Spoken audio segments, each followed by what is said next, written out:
Sorry Angel. Christophe Honoré. To be honest, the characters of Arthur and Jacques I see as myself at different stages in my life. It might seem narcissistic to have a character at 40 who falls in love with himself, me at 20, but it wasn't intended to be. Photo, courtesy of Cannes Film Festival. Back at the Cannes Film Festival and only his second time in the competition, last time in 2007, for Les Chansons d'Amour. French director Christophe Honoré has also played in the Director's Fortnight with Dans Paris 2006. His 10th feature, Sorry Angel, Claire Aimerait courir vite sees Stranger by the Lakes. Pierre Deladonchamps hook up with the younger Vincent Lacoste and the older Denis Podolides in a love story set in the 90s in Paris and Rennes, where Honoré was a student. Relaxing under the high bright Riviera sun on a pier at the Majestic Hotel's beach the day after the film's well-received vote, he talks about what he agrees is his most personal film to date, but not, he stresses, in a narcissistic way. He also spoke about the use of nudity in his film, appearing to take a sideswipe at one of the key love scenes in last year's Call Me By Your Name in the process. Richard Moe. Are there more personal elements in this film in any of the others? Christophe Honoré. I impose on myself a discipline of sincerely and of honesty. Photo, Richard Moe. Christophe Honoré. It is strange because, for me, one of the definitions I give of cinema is that it is something told in the first person. As a director, I am always trying to be as close as possible to that notion. It is true that with this film I am taking that goal to a higher level and expressing myself in different episodes of my own life and constructing the script. To be honest, the characters of Arthur and Jacques I see as myself at different stages in my life. It might seem narcissistic to have a character at 40 who falls in love with himself, me at 20, but it wasn't intended to be. Room. So one of the characters was you at 20 ch. In the 90s, I was 20 years old and a student in Rennes. When we were location scouting, I told the crew that I wanted to look up the place I lived as a student. Fortunately, we were able to shoot in that apartment, which gave a great sense of proximity to who I was at that time. Room. How did you go about the casting given that it was all so close to UCH? That did not really come into it. It is not narcissistic even though you try to remain as close to yourself as possible. I impose on myself a discipline of sincerely and of honesty. That is at the script writing stage. When it comes to being the director and casting the film, I never thought about which young French actor looks most like I did way back then. I would never have come to Vincent Lacoste for the role in that way. I wanted someone who could be involved in this deeply melodramatic tale using happy moments, and he was perfect to find that tone. Room. Do you accept and feel more comfortable with yourself today as you become older? Ch. It is always complicated when you are 40 or 50. You feel you are in touch with your memories as a younger person. The difficulty is to see who I was at 20 and relating that to who I am now. It is about connecting the dots. I don't want to sound pretentious, but it is really about what Proust said in A la recherche du temps perdu, that there are strong moments of your past which can plunge you into strong emotion, but they are not interconnected.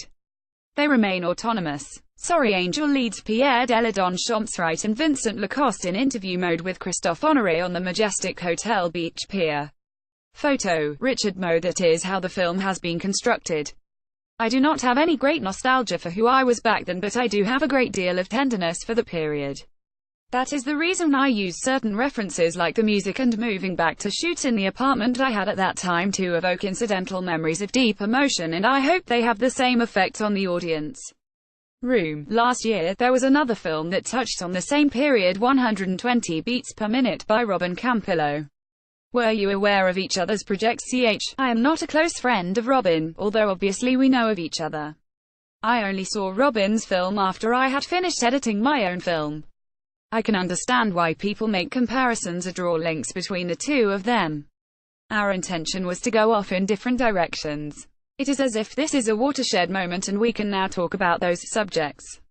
We were surrounded by people who would die of AIDS at that time.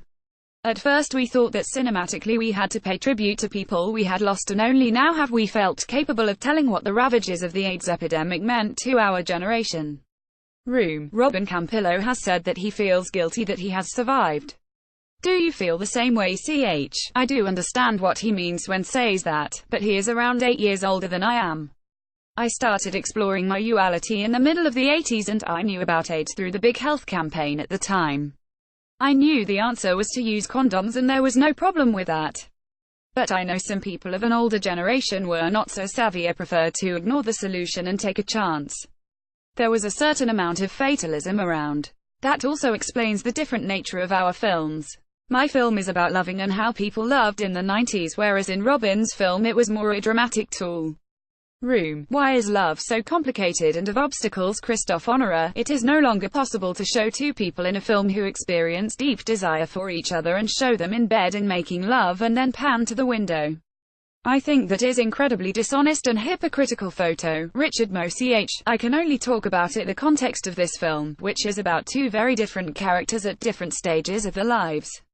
On the one hand, you have a young man who is experiencing love for the first time, and on the other, is an older man for whom it may well be his last relationship. For the young man, life is accelerating and he is plunging into it, while the older character sees it as an injustice and a mockery of destiny. He is being offered a deep love of which he cannot take advantage while plunging him towards his death. The young man is projecting himself into the older man's place, being a writer and living in Paris.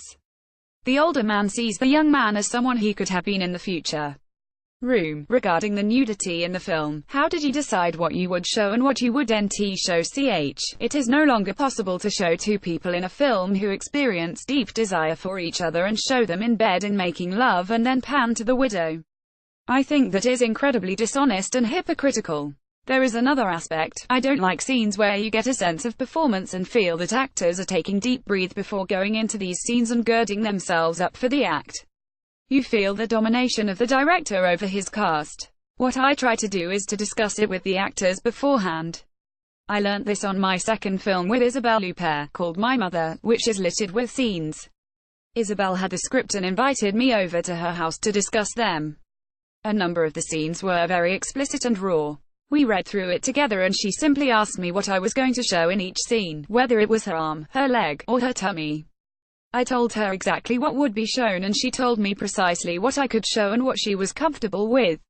I thought it was a really intelligent way of going about it, and so we had a contract of what I was allowed to show and what I wasn't. I used that same method working with Pierre and Vincent, and they agreed I could show everything from behind and then restrictions on what is seen from the front. As for the other actor Denis Podolides, he said he did not want to show anything and that is why he has underwear. Room. Has the way we love today changed from the 90s? The way we love evolves over time, the way we flirt and seduce and show desire and communicate. Jean-Luc Godard's Pierrot Le Fou is a very good portrait of love in the 60s, and Jean Eustache's The Mother in the Whore was fantastic portrait of love in the 70s. I hope my film is an authentic portrait of love in the 90s. There is a different way of speaking about love today, but I am not 20, so I am not as attentive to the way young people behave. I am not best placed to express that. In French cinema we are very bad at many things, but I think in terms of portraying romance and love we are very good at it. If you look at American rom-coms of the 50s and the same films today, it seems very little has changed, and frankly that is dishonest. Delicious Dick. Facebook, Reddit, StumbleUpon.